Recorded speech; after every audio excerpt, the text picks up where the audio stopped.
Deux buts partout entre le Real Madrid et le Bayern de Munich pour cette demi-finale aller de Ligue des Champions. Honnêtement, on pensait que le Bayern de Munich avait fait le plus dur en revenant au score et en reprenant l'avantage de buts à 1. Mais le Real Madrid, comme vous le savez, de mois en mois, d'année en année, de jour en jour, cette équipe a une ADN de vainqueur. La haine de la défaite, et comme d'habitude, le Real est revenu à 2 buts partout et on sait très bien que le Real Madrid se qualifiera pour la finale de Ligue des Champions au match retour. Mais voilà, j'ai été surpris quand même de l'efficacité du Bayern, mais j'ai pas compris la composition d'équipe de Thomas Tuchel. Alphonso Davies sur le banc, Upamecano sur le banc.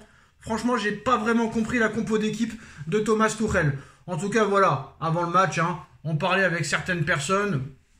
Beaucoup pensaient que peut-être le Bayern de Munich réussirait à battre le Real Madrid, mais moi j'y croyais pas une seconde. Même à 2 buts à 1 pour le Bayern, je savais que le Real Madrid allait revenir.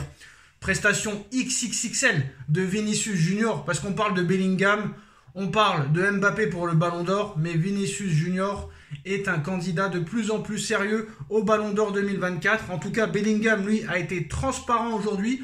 Mais même quand Bellingham est transparent, le Real Madrid arrive à s'en sortir. Alors franchement, on va pas se mentir, 100% d'efficacité. En première mi-temps, le Real Madrid, une occasion, un but. Comme d'habitude, on joue derrière, on joue regroupé, bloc bas. Et à l'arrivée, ça marche. Le Real Madrid ouvre le score par Vinicius Junior. Pourtant, c'est le Bayern de Munich qui met une pression folle sur le but adverse. Tu te dis ça va passer, ça va rentrer, mais voilà, domination stérile, possession stérile, et à l'arrivée tu sais que le Real Madrid en contre va marquer, et c'est ce qui s'est passé comme d'habitude, c'est ce qui s'est passé. Et on a l'habitude, c'est une ADN de toute façon, que ce soit avec Ancelotti, que ce soit avec Zidane, ça a toujours été comme ça le Real Madrid, même avec Mourinho. Voilà, ça fait 10 ans que ça dure. Bon, là, Clément Turpin, le français, a bien arbitré, là il n'y a pas eu de problème d'arbitrage, il n'y a personne qui a été avantagé. Mais voilà, alors ça a commencé en plus de ça avec ce but de Vinicius Junior à la 24e minute de jeu. Moi en première mi-temps, le joueur qui m'a impressionné côté Real, c'est Toni Kroos. Toni Kroos, il a été exceptionnel de la première à la 45e minute. Même en deuxième mi-temps, il était bon, mais la première mi-temps de Toni Kroos, c'est une masterclass. Et la passe décisive pour Vinicius, franchement, c'est exceptionnel. Mais Vinicius, il est de mieux en mieux. Vinicius a déjà marqué plus de buts en 2024 qu'en 2023 sur la première partie de saison.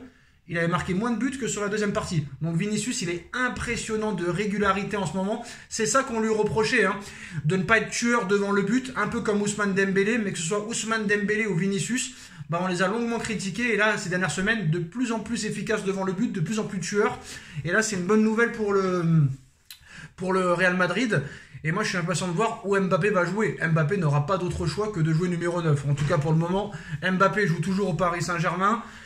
Voilà, on va pas se mentir, on sait que le Real va passer. On va pas se mentir. Bon, après, 1-0 à la mi-temps. Et là, le Bayern de Munich revient très très très fort. Plus rien à perdre. Ça joue à 11 devant. Et but de Leroy Sané sur une passe de Laimer.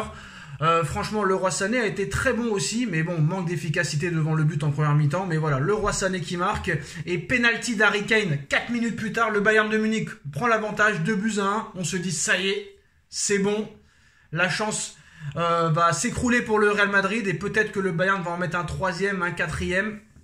Le Real toujours aussi, on va dire, aussi pas dangereux du tout. Voilà, pas dangereux du tout. Mais ils restent avec le sang-froid. Ils sont calmes. Ils sont posés. Ils ont l'habitude d'être menés au score. Ça fait des années que ça dure. C'est l'ADN, comme je l'ai dit. Et on sait qu'ils vont revenir. Donc c'est soit le Bayern met le 3e. Et là, tu te dis, ça y est, le match est plié. Ou soit le Real va revenir. Mais ça restera pas à 2 buts à 1. Et voilà. Penalty à la 83e sur une faute de Kim Min-jae. Alors Kim Min-jae, il a été catastrophique tout le match. Franchement, j'ai pas compris la compo de Tuchel. Alphonso Davies sur le banc, Upamecano sur le banc. Franchement, tu joues une demi-finale de Ligue des Champions contre le Real Madrid.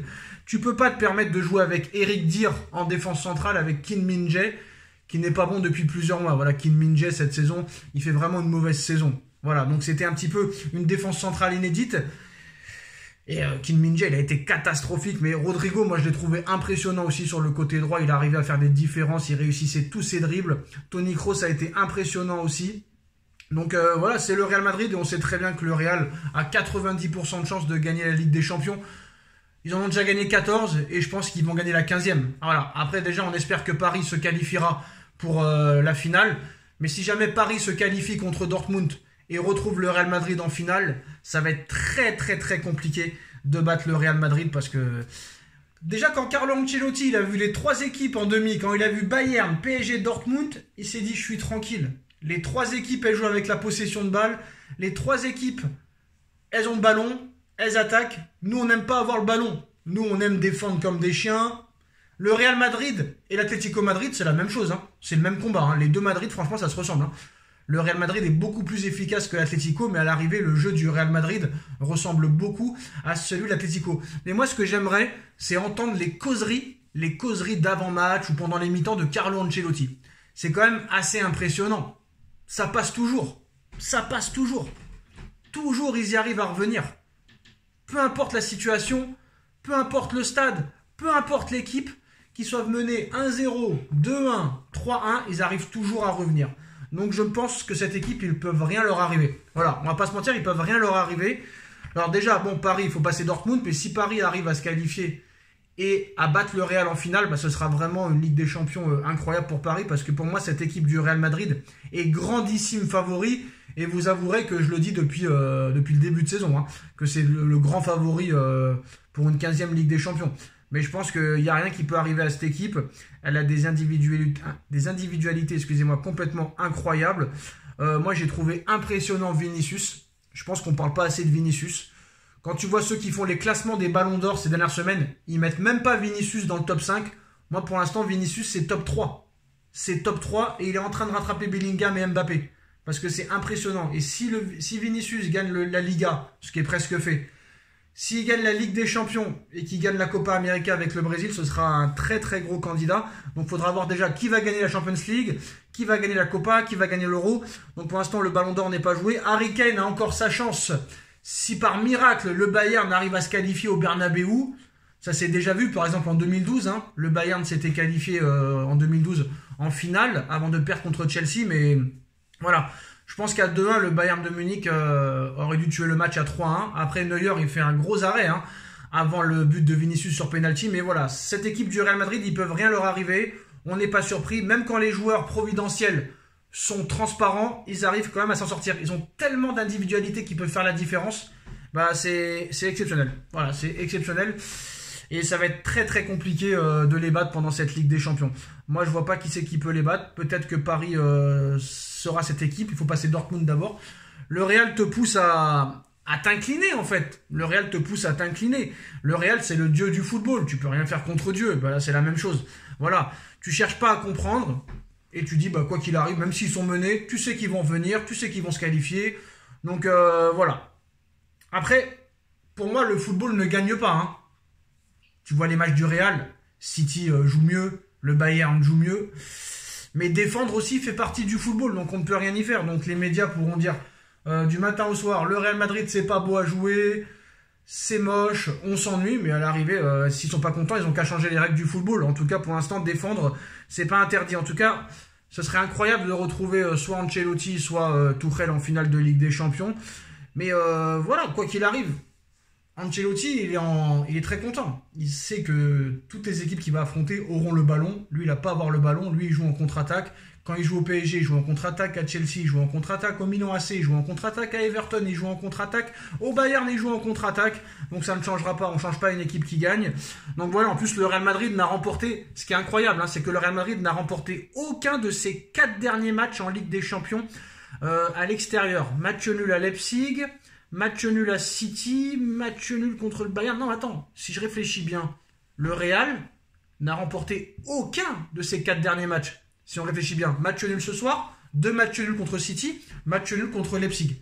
Les mecs, ils vont se retrouver en finale sans gagner un match. C'est complètement incroyable et je pense qu'il ne peut rien arriver à cette équipe. Après, sur un match, tout est possible, mais pour Paris, il faudra d'abord passer l'obstacle Dortmund. En tout cas, match nul entre le Bayern de Munich et le Real Madrid, 2 buts partout, avec un Vinicius Junior masterclass. Thomas Tuchel nous avait promis que Serge Gnabry allait marquer, et bah, dans ses rêves.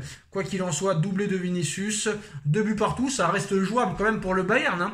Il va falloir vraiment un très très très très grand Bayern pour pouvoir s'imposer, très clairement.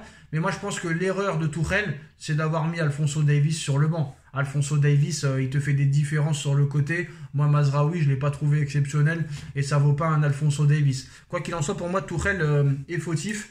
Et je pense que si ces deux joueurs-là auraient joué, parce qu'on ne va pas me dire que Kim Min-jae est meilleur qu'Upamecano ou que Eric Dier est meilleur qu'Upamecano. Pour moi, Tuchel a fauté. S'il avait mis vraiment l'équipe type, peut-être que le Bayern aurait pu au moins gagner le match par un but d'écart. Ça n'a pas été le cas.